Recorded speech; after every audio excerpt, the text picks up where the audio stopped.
Hello, everybody. Welcome back. Thank you for being here. If you're new, thank you for joining us. My name is Paola Catherine from Creating Purpose with Pau, and I welcome you to the Spanglish World Network and Heart Network on Single TV channels 250 and 251. Please remember to download Single TV on the respective app stores. When you download it, please rate it and let us know how we're doing our job. The Zingo TV app is totally free. You can find it in Google Chromecast, Amazon Fire, Fire TV Stick, Roku Sticks, and all smart TVs from 2016 and forward. Today, I am so excited and I feel so grateful and joyful to introduce Cassandra Ferguson. She is the CEO of Elevation Global Media Group. She is also the co-author of this beautiful book that is called Couples Determined to Make Marriage Great. She is a coach, a trainer, not only in relationships, but also in finances and leadership. So thank you for being here today, Cassandra. Thank you for having me, Paula. Thank you so Yeah. much. I appreciate it. Oh, I'm so, like I said, I'm really grateful and joyful to have you on the show today. So, based on your story, you know, I enjoy reading this book and reading your story. So please share with us what would you advise, a marriage couple right now who are at the point of looking for the exit signs because they're trying to bail out. Yeah. Well, the first thing I would say is, first of all, find out what the root or the problem is, because you can't address anything unless you know what the real problem is, right? Yes. And then once you do find out that problem, you need to pray about it. And you also need to seek wise counsel. And I say that in the book. You need to seek wise counsel. That's either a pastor or another counselor, someone that can stand in agreement with you. Because the thing is this, when when we go through anything, there's either we want it or we don't, right? Either you're going to fight for it or you're not. So immediately recognize who is really bringing the attack in your relationship. And then you also need to think about, if I make this decision, who will it affect? You have children, it's going to affect the children, it's going to affect families. So you have to look at the whole picture, and then you have to do the work to repair the relationship. I heard one time, I don't know if you guys heard of Family Life. Well, it's a major family ministry, and one of my guests one time said, and I use it all the time: when you are married, it is a covenant, not a contract. A covenant that you made between God and your spouse. With a contract, of course, we all know contracts, it may have an expiration date on it. But a covenant, when you stand before God and make that covenant commitment, that is a commitment for life. So you got to work at it. And this is why I always say this: before you get married, know what's involved, know your spouse, know what they like, what they don't like, and of course communicate. Communicate, because we cannot always assume anything. Yes, I agree with you. Communication is a key. Mm-hmm. Sometimes we assume Yep. that the husband, like in my case, like that my husband should know what I want or Yeah. he should know what I like because he should know me. Right.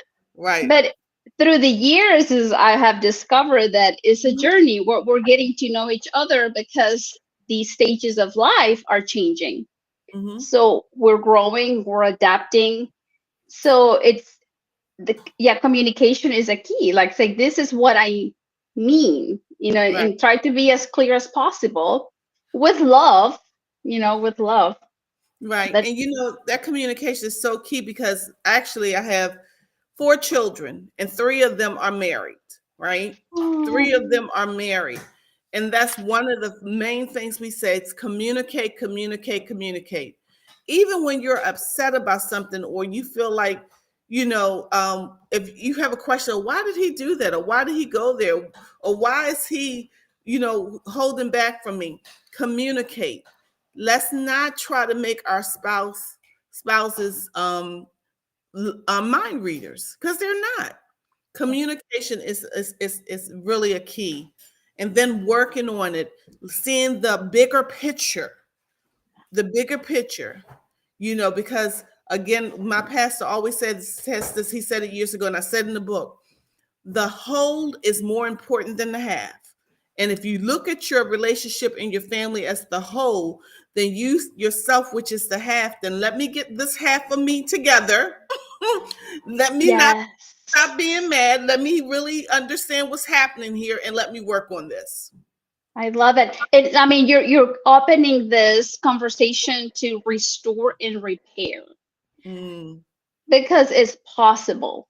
it You is. know, it is possible. I want to invite our beautiful audience to take a look at this book. Is Couples Determined to Make Marriage Great? There is different stories that you might identify with, and they teach you their story, how they restore and they repair. Mm, Because yes, they have restore and they repair because there is not, it's a journey. mm-hmm, It is a journey, and we have our parents as examples. We might have our uncles and our aunts, but mm-hmm, they have their own journey. So choosing the best out of their marriages and trying to apply it in our own might work, may not work, but it is a journey, like you were saying, of communication, and we're not perfect. So mm-hmm, sometimes, we are here to cause a little bit of pain, but that's how we grow. mm-hmm. And that's how we also learn to forgive. That's right. Yeah. So Right. I think, And that's a part of keeping short accounts, forgiveness, right? Say, recognize and taking ownership when you do something wrong or when you say something wrong, and taking ownership of that, because it's also about having empathy. And there's a difference between sympathy and empathy, of course. Having empathy and having a compassionate heart with your mate. And then when you do something wrong, being willing to own up to that mistake, being willing to not, and then being willing to get it right. Because, like you said, a marriage, me and my husband got married very young. I was 18 years old. And he was, what was 22, 23. And so we grew up together. So I came from a home that had a broken marriage. So my mother and my father divorced. And at one point in my marriage, I automatically thought that me and him would divorce after 10 years, because that's what I saw. But then, like you talked about those positive marriages. So that was my mother and father. But then there was the relationship that my grandmother and grandfather had. They stayed together, right? And then God began to put me around other couples as we got involved in a marriage ministry at church that focused on building marriages and had marriages that last. So you can come from a broken home, or you can come from a family that may not. So it's all about changing your mind, because remember, again, I said, oh, I just know, we may end up getting a divorce, but not realizing that, like you said, there will be problems. Now, it's how you handle the problem that makes the difference, because everyone have it. It's not no walk tiptoe through the tulips all the time. It ain't rosy all the time. But you have to be willing to put the work in and do the work. yes, do the work. Yes. And find out, like you said at the beginning, the source of the problem, the root of the problem, what's Yeah, causing this issue, this friction between the marriage. If you grew apart, okay, so how can fall in love again?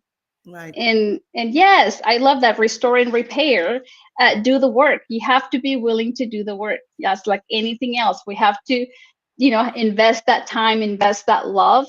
One thing that I wanted to add that just came to my mind or my heart is that sometimes we value our significant other by what they do and not by who they are, and that's a lesson I had to learn. And Mm. we'll talk more about it in a little bit. How do we recognize the blame game whenever we begin to blame one another, and we just say, well, it's his fault, or it's her fault. If she would have done this, then I would have been ahead. Or, how can we recognize and get out of that game? Well, when you're in a heated, let's just say, discussion, you and your spouse are in a heated discussion or disagreement, the first thing you would do is look at whose fault it is, right? This is why I'm feeling this way, or this is why this happened. And then you have to kind of recognize, like, okay, we're spending so much time sitting here fussing about who did it, but we're still not getting anywhere. We're not coming up with a solution. And then you really have to recognize who is bringing this feeling that you want to constantly keep arguing and keep fussing about. And it's the enemy. The enemy wants you to stay in a place of disagreement. He wants you to stay in a place of not solving or resolving the issue. And if we look at a scripture, and Ephesians 6 in the Bible, it says, we wrestle not against flesh and blood. So when the attack is coming, that you are not really wrestling against your spouse at that moment, because the ultimate purpose of the enemy is to bring division and divisiveness. So when you recognize that all I need to do is take ownership for what I did, forgive him for what he did, and let's come to this place where we are going to restore and realize who is really bringing the attack and what he wants to do, because it says it in John 10:10, the enemy comes to kill, steal, and destroy. And that word destroy means to be no more. So if you recognize that someone is trying to separate and to destroy your family so it can be no more, then your whole perspective on a disagreement really change. Oh, it's not as bad as I thought. That I was making a small thing out of a big thing. Why was I even arguing like that? Why did I even get so heated about that? Why was I even not speaking to you? And it usually goes back to, you want to be right. You want to be right, and you don't want to be wrong. So you want to be right, and you want that person to feel the pain they have delivered, or you want to be the last person standing and say, I told you I was right. But it's not about that. It's about togetherness. It's about oneness. When God joined you together, you came together as one under him. Beautiful. Yes. And here we go back. It's like, what do we want? And what's the root that's causing it? And what do we want for our marriage? Where do we want to be in 6 months, in a year? So if this is causing friction, is it taking us to that next level, or is it taking us back 2-3 levels if we have to start all over again? So yes, thank you. Restore that relationship. So if we're feeling like we're having an argument, a disappointment, then analyze, that it's not him, is the enemy causing the issue. Yeah. So realign to the Right. relationship. Right.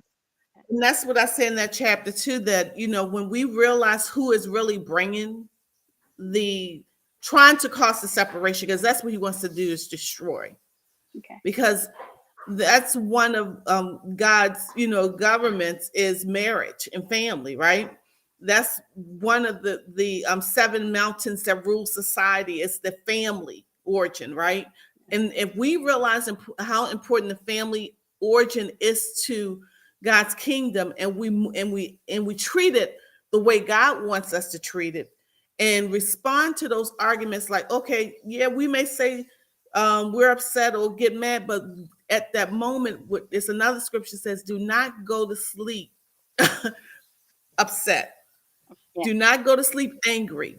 And I must confess, I have went to sleep angry. And you know what happens? I wake up angry. I wake up angry still with that. I said, oh, and so that's the spirit that's trying to take over or come into your marriage, because you still wake up the same way you felt. But what I want to tell you, Paul, is one thing I noticed couples that really understand the power of agreement and coming together. And really, if they get in a disagreement or something happens that comes, life happens in their marriage, I notice the couples that really want to work at it, so they'll take ownership for what they did. Each of them will take ownership. Then, in that marriage will be restored. But I also understand when it's only one of the spouse that wants to work at it, and the other, and then they don't normally come together because it has to be a two. It has to be both of you willing to work at it. You have to both want to work at it. You have to both have to repent. You have to both take ownership of what you did. But if it's just one, it's a little bit hard. It's a little bit hard. Our youngest viewers are 18 years old. So Mhm. beautiful message for all our youth right here Yeah. that might not be married yet. Like, because one of the things that Cassandra said is like, make sure that you know who you're marrying. I would advise, because I talked to another co-author of the book, and she'll be talking about pre-marriage counseling, how important it is. So Hmm. for our beautiful audience, that's here, that is young and they're thinking about getting married, I hope you're enjoying this information so that that foundation of that marriage is solid. Hmm. In the book, this beautiful book that is called Couples Determined to Make Marriage Great, you and your husband talk about living up to mistakes in truth.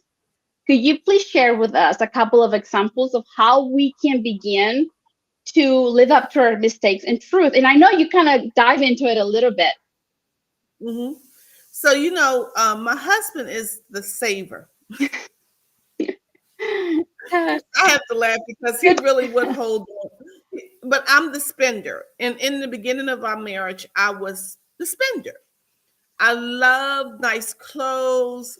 And let me tell you, I could get paid on Friday and be broke by Friday night. And that's not good, right?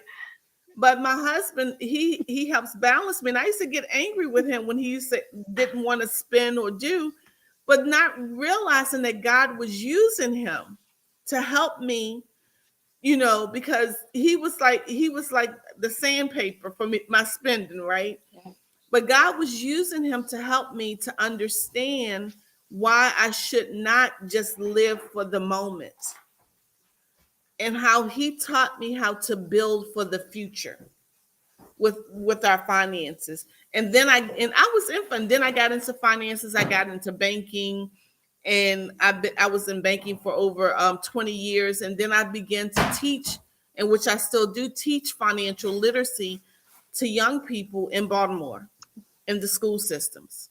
So it was his him being the opposite of what I was. And I'm so glad he wasn't a spender like me, because I don't think we'll have what we have now. We don't. But I had to realize and take ownership of my problem, and then realize that God gave me my husband to me to help me to balance, because we can still spend, but now it's more like I budget more. I check for discounts and all that, but realizing that in order for us to be able to provide for our family, we had to come to an agreement on our finances, because I love nice things. But now I'm different on how I spend. I do budget. I do look at ways that I can get a better deal, or and talk to him about it. We talk more about finances and things we can't do and things we need to do. So that, and finances is one of the most. I mean, that is something that a lot of marriages from, because they don't want to communicate. They don't want to talk. They don't want to sit down. They don't want to come into agreement, because I want this, and why, and even if it's your own money, because I make my own money, but you are still one, and you still have to come together in agreement to build for the future, not just for the moment. You are building for your future. We now have 3 grandchildren. 3. We have, in the Bible says, a righteous man leaves an inheritance for his children's children. And we can't tell them to do something that we're not doing. We got to be the examples. Yes, I love that. And I agree with you. Finances is one of the big, Yeah. it's one of the issues in marriage. Mm-hmm. And yeah, I mean, I'm like you. I'm the spender too. you Like know, most things. Yeah. and and I remember being immature. It was like, no, but it has to be this way. It's like Yeah. I also contribute. Right. Yeah. And it The, wasn't and it wasn't always a nice, pretty conversation that I would yes, have, because I wanted to spend. I wanted that. And why can't I have that? yes, And then and you'll get real spiritual about it too sometimes. Oh, well, God said that I can have anything that I ask or pray for. No, come on now. yes, yes. It's like it's something I had to grow up to. Yeah, And here we go. What do we want? Where are we right, heading? right. And we have to contribute right now and invest right now to whatever we want in For the the future. future. Yes. Yes. For the Could future. Yes, could you share with our audience, please, what this like the story, and I know you share most of it, but what is like the main message that you and your husband are trying to deliver from the story that you guys wrote on this book? The main message is to tell people how powerful it is when you and your husband or spouse come together in agreement, because that was actually the scripture, Psalms 133. How truly wonderful and delightful it is to see brothers and sisters living together in sweet unity. It is as precious as a sacred scented oil flowing from the head of the high priest, Aaron, dripping down upon his beard and running all the way down to the hem of his priestly robe. This harmony can be compared to the dew dripping from Mount Hermon, which flows down upon the hills of Zion. Indeed, that is where Yahweh has decreed his blessings will be found, the promise of life forever. So, just to see that when we begin to walk together in unity, there is a blessing that is decreed upon you in your marriage. When you're walking not in harmony, you're going the opposite direction and you're not talking things out, or you're not reconciling, you're not trying to resolve. And that division is there, that divisiveness is there.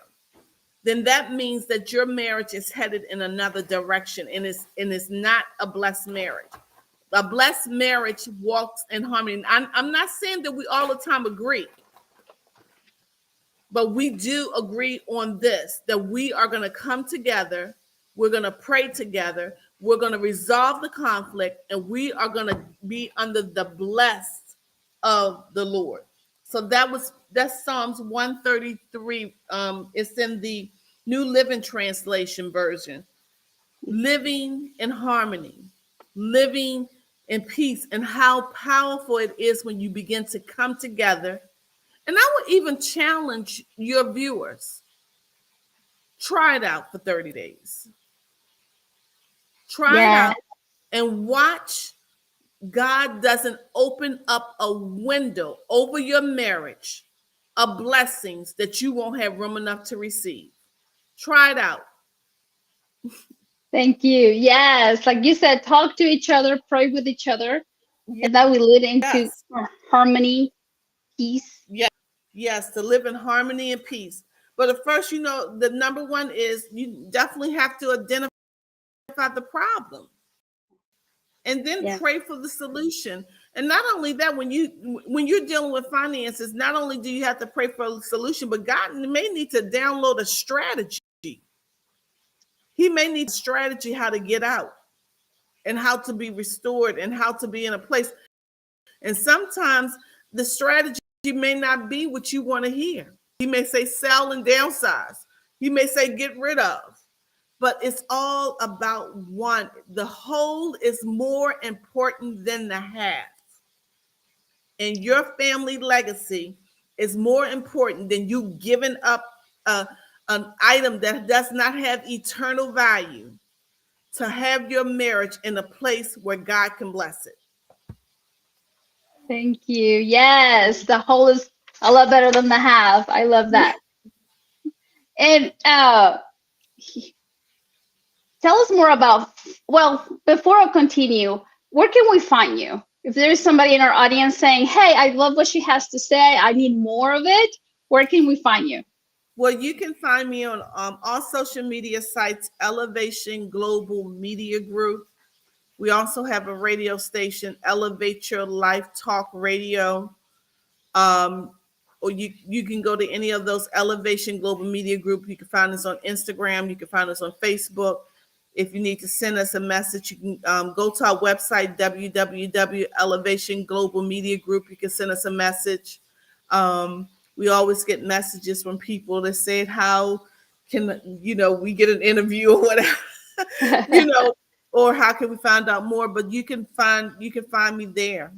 You That's know, awesome. we're doing some great things over here in the East Coast. Yay! In the East Coast, yes. And you have a radio station. What is your radio station about? Like your program? Well, basically, it's about talks like these. It's Oh, about giving people sound advice, great advice on what they can do in life. We have several talk shows. We also play music on our radio station. It's a full blown 24/7 radio station. You can download it on Apple, Google. You can ask Alexa in your home, Alexa, play Elevate Your Life Talk Radio. We're also on TuneIn. So you can get it various ways. awesome. That's awesome. If any of our viewers right now are enjoying this conversation, if you know of anyone that could benefit from this conversation, please share it. Go to my YouTube channel, Paola Guthrie, like it, share it, because it helps to go to other people as well. Mhm. That's just how the system works, right? They have to like it, they have to click on the little bell. So if you're liking this conversation, please share it with someone that you think that can benefit from it. So, on your experience of counseling people or coaching people about finances, what have you seen? Like, how do you seen their marriage flourish? Because, like we're talking about, it's important to be on the same page about finances. Well, you know what I've seen? I've seen that people usually already have the answer. They just don't want to do it. Okay. They usually already have the answer if they need to stop spending, if they need to sell some things, or they need to downsize. But what it is usually that they don't want to do it because they have some people have a mindset, oh, I can't get this again, or this can't happen again. But that's not true. God can always restore. He can always give it to you again. You just have to trust him for this moment and listen to the instructions he's giving you for this moment. And what you give up, one of my girlfriends used to say, what you give up now, God will bring it back to you greater. Oh, that's a good phrase. And another phrase that comes to me that I read on the book is like, I don't know if it comes from your story, but it says choose faith over fear. Yes. Choose faith, Yeah. faith over fear. So if you're going through this transaction where uh, you might have to sell a few things to downsize, or maybe you need to stop buying certain, nice items just to get ahead of the game, choose faith over fear. Because we know fear paralyzes you, or fear makes you think that you're not going to be able to have this again. Fear, they say that fear is false evidence appearing real, right? So it's false information that you are getting, but you can't have fear and faith. You got to either have faith or fear. You can't have them both. So, and we choose to walk by faith and not by sight. And so having the faith will basically catapult you into a whole nother realm to see things a lot different than what they are, and begin to trust God at a whole nother level than what you can see in the natural. Yes, and faith leads to harmony and peace, like we were talking Yes, about a while ago. harmony. Harmony. That oil dripping, right? that oil dripping. You want that oil Yes. dripping over your marriage, over you, Yes. because Yeah. that's what it's about. It's about you, and you really examining yourself, so you can be like, you want to be a not only a sweet fragrance in God's nostril, but in your family and your marriage and everyone that comes into your circle. Yes, we can serve, more when we Right, feel that harmony, that peace. right, right. Yes. Yes. I And mean, you can sleep being better too. yeah, yes. Being like right now I'm a science teacher, Mhm. and those when those kids are trying to test because they're trying to find their identity, it's like I have to have the harmony to love them, Yeah. like to see the interpretation of like, oh, they just need some extra love. But Mm. in order for me to love them, I have to feel the harmony. and Yes. and yes, it's like whenever we feel the harmony, the peace, we're able to serve others at way different level. So Hmm. And yes. that's so seeing that, like you said, and when you were talking, Paula, I thought about, you said the kids, but if we can see each person or individual like that, really seeing that all they want is love, all they want to do is feel loved, all they want to do is feel appreciated, then I think that will give a whole different perspective, and it will cause harmony to come into your space. It will cause unity to come into your space. And when that comes into your space, of course, the blessings will come as well. Yes, and sometimes it only takes a smile. Right, you right, know right. Sometimes it's just, if you share your smile, you're already blessing the other person. It's That's feeling, right. oh, That's it. yes, yes. So I hope our beautiful audience are enjoying this beautiful conversation to establish, stronger relationships with our children, our spouses, and everybody that you have around you. Right. And not even taking, like I said, my childhood was not, a childhood that exemplified harmony, between my mom and my dad. But I made a choice. I made a choice to be the change agent. I made a choice to experience things that I may not have experienced, or give my children an experience they did not have, that I did not have. So I think that when we make the choice to be different and do different, you're going to get the results from that. You're going to get the results from that. Yes. So, being a financial educator, what could be a few steps that our audience, could get started to be on the same page, financially speaking? Well, the first thing you do is that you need to write down all of your expenses. You need to begin to, and this may also begin with, let's just say you want to do a week's journal. Write down everything that you spend money on for the whole entire week. Then at the end of that week, look to see how much money you spent. Let's just say you may eat out too much. And this is what I do with the kids. And they said, I have them write out all what they do. A lot of them like Chipotle, right? So I begin I'd to like tell it too. them, I know, and me too. I begin to tell them, how about you create a Chipotle at home? You get the corn, you get the sour cream, you get the lettuce, you get the chicken, you get the salsa, right? You get all that, and then compare how much it actually costs you to make that. And you probably have some leftovers versus you going to spend $10 a day. So begin to look at your spending habit, is what it's about. Look at where to see where your money's going. And then from there, begin to cut back on some things.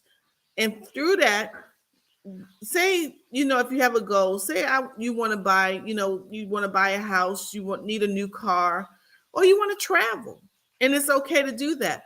But begin by cutting back your spending habits, and then putting that money towards the goal that you have. It could be a goal to go to school. It could be a goal to take a class. It could be a goal, to get certified. It could be a goal. But in order to get, I heard this said before also, you may have to give up. And that is how you begin the process of getting on track. But you can't address what you're not willing to confront and what you're not willing to see on paper, and then take ownership. Hey, I do have a spending problem. I do spend too much money there. And from there, that will begin the process of restoration and the problem of being replenished. You know, you will begin that process of getting back on track once you do that. I love that how you share having a goal, having an inspiration, Yeah. something you're working for. Mhm. Mhm. Yes. Yeah, so have you, because we all have goals. We all, right now I'm going back to school, to finish, Yes. getting a degree. I only needed a little more credits in communication, right? Uh-huh. So going back to finish that, because life happens. You had children, you had babies, all Yeah. that. Yes. But my goal has always been to finish what I started, and to finish, and that's what I'm doing. But I have to cut back on some things. I have to, be able to give up some things in order to receive the greater. And the greater is the degree, right? Yes. So you may have to give up something to receive the greater, but that greater is going to be far more valuable than me wanting to have some chocolate chip cookies and ice cream or Starbucks, every morning. Yes. Right. Thank you. Yes, have an inspiration. And I know one of your recommendations is celebrate at the end. I think I believe that I read that. Celebrate at the Yes. end. Always celebrate when you accomplish anything. That could be anything you accomplish.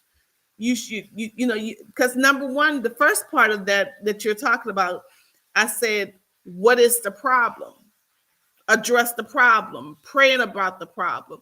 And then when you become, when you're overcomer, you should celebrate. Oh, wow, thank you, Jesus. I was able to get out of this. Yes, thank you. So you should celebrate, everything that you're able to accomplish. Absolutely. Yes. So, what was your biggest learning from living the challenging and finances in your life? Like, what was You the know, biggest learning? that I really don't have to have it right now. How you have to, really, Yeah. because you figured, that you have to have it. Oh, I need to get this. But my biggest learning is that if it's meant for me, I'll get it. Yeah. And I really don't have to have it right now. I can wait until I can really afford it. Wait until, me and my husband take care of some other things, around the house. And I really don't, I will be okay if I don't have it right now. I will be okay. That's beautiful. Yes. Like, we don't, I don't have to have it Right, right now. Is have the harmony, like in peace. Whereas, right, like, right. I don't have to have it right now. You really don't have to have it right now. You can wait. Yes. You Yeah. can wait, because if it's meant for you to have right now, you'll have it. But if you have to wait for it, just wait for it. And and it probably will have a lot more meaning and purpose if you wait for it. Yes. I love that. Yes. We should have a picture of you with the smile and said, I don't have to have it right now. I wrote it down. It's true. And Right, teach our little ones. It's like, you don't have to have it right now. It's like, you can wait, you can right, think about it. right, And if you think that's the right choice, then do it later. Like, teach our children the same. They right, don't have to have it right now. right. Because if you even kind of give us that analogy of a child, to how we could kick and scream and we want it and we think we need it. But no, you don't have to have this right now. You can wait. You can wait till the right time. You can wait, and it may even go, and it may be cheaper. You may get a Yeah. better deal if you wait. Yes, I love that. And what has been your biggest learning from writing this book? Well, from writing this book, Uh, um, what I really loved was the stories from the couples and what it says. We are determined to make marriage great. And a lot of times the news or, data or statistics will say this percentage is getting divorced, but you really have some couples out here that want to make marriage great. You really have couples out here that still wants to have a legacy for their family, for their children to see. You still have couples out here that want to be an example. You still have couples that out here that are willing to share their story, not ashamed, because this is what we used to be. But look at us now. We have overcome that part. So that has been just such a reward for me to see that there were so many couples that fought through some things and yet they're still standing. The enemy came to kill, steal, and destroy, to devour, but they stood the ground because Jesus came to give them life and that more abundantly. And they're still standing. They're still standing. yes, and I would recommend our beautiful audience to order the book. It's not very expensive. Mm-hmm. I order mine on Amazon, and Mm-hmm. I'm going to show it to you again. Couples determined to make marriage great. There's Mm-hmm. about 15 different stories, Mm-hmm. and you all can benefit from it if you're trying to nurture that uh, your marriage relationship, whatever stage in your life you are. Uh, I think it's amazing project. I mean, it's like what a blessing having 15 different stories that some of them talk about finances, other talk about what, whenever there was a big change in their family with one of their kids, and then sometimes we grieve, separately. We just want to be alone. But if you're married, if you're committed to it, there's a story that shows how it was hard, but the couple stayed together. And there's different stories that it could inspire you to grow in that area of our life, because I believe whenever we are truly one, like we practice to be one, the husband and the wife, then our children are watching. Mm-hmm. And I pray for my descendants, like Mm-hmm. I That's right. is like to guide my children so that they Mhm. can guide their children. That's right. Yeah. So And as you were talking, Paula, um, we can.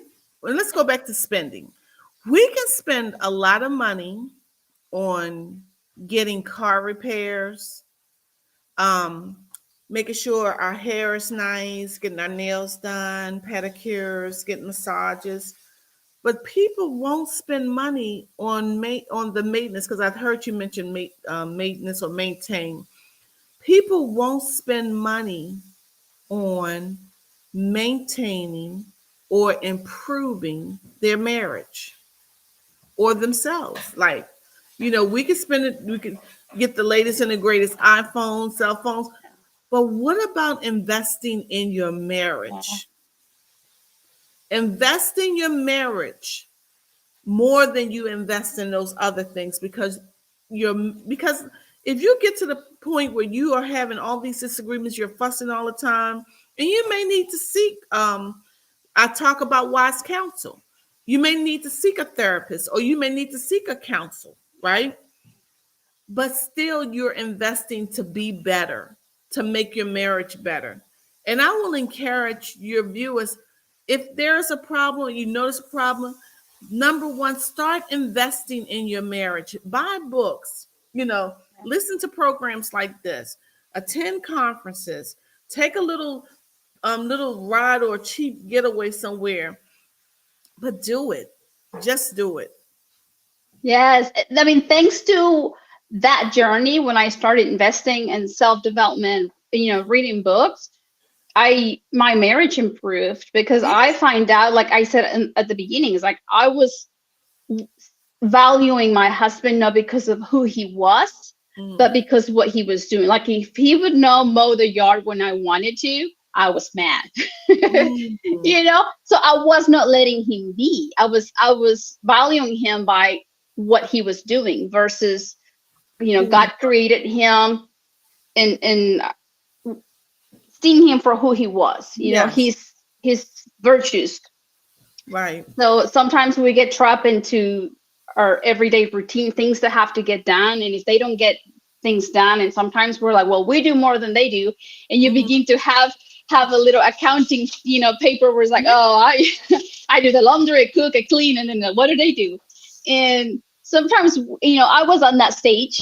So if you are in that stage of that relationship where you're counting what he does versus what you're doing, and you have way more points because you do more, it's Yeah. like it's not a good No. solid foundation for a relationship. I'm Right. past that. uh so it's doable. It's doable. I don't think it's not the most perfect relationship, but it's solid. I'm proud of it. And anyone that is struggling is like, know that there is restoration out there. If you find out the root of the problem that you guys are having, like Cassandra was sharing with us. She mentioned those two beautiful words at the beginning. It was restore and repair. Pray together, to find out that solution. And yes, yes, yes. So, Cassandra, in your very personal point of view, what is the most needed lesson that humanity needs to learn for us to level up? And I'm talking from, like, spiritually speaking, not from an ego perspective, but more in, like, where we can truly grow in better humanity. Number one is because there's so much social media and so much out here that we see daily. The number one thing is we cannot compare ourselves or our marriages to someone else's. And we all know that people may put the beautiful things, right, to make you think that they have this perfect marriage. And then a couple of months later, they're divorced or they have another spouse, and you be like, what happened? So never compare or try to, you can model your marriage out of someone like, I can model my marriage out of my bishop, but not to the point where I'm trying to be exactly like them. But I'm looking at some key factors like his wife really listens to him. His wife really supports him in what he does. So those are just some key points, but do not try to mimic or compare your marriage or yourself to someone else because you are unique. Your marriage is unique because what happens if you get caught in that comparison game, you are headed in the road of destruction. Your marriage is your marriage. God created each one of us to be unique and different. Yes, you could take pointers, you could take communication pointers. Oh, I see how, she really supports her husband, take care of her husband, take care of the house, take care of the children. Those are good pointers. But when you are constantly trying to build your marriage or your life around to be a clone, that's exhausting because you can't do that. Do not compare or try to be a copycat. Be original. Hear what God is saying about your marriage. Do what God tells you to do with your marriage. Do not hold your husband to another man's status. Do not do that. Your husband is not him. Let your husband be who God created him to be.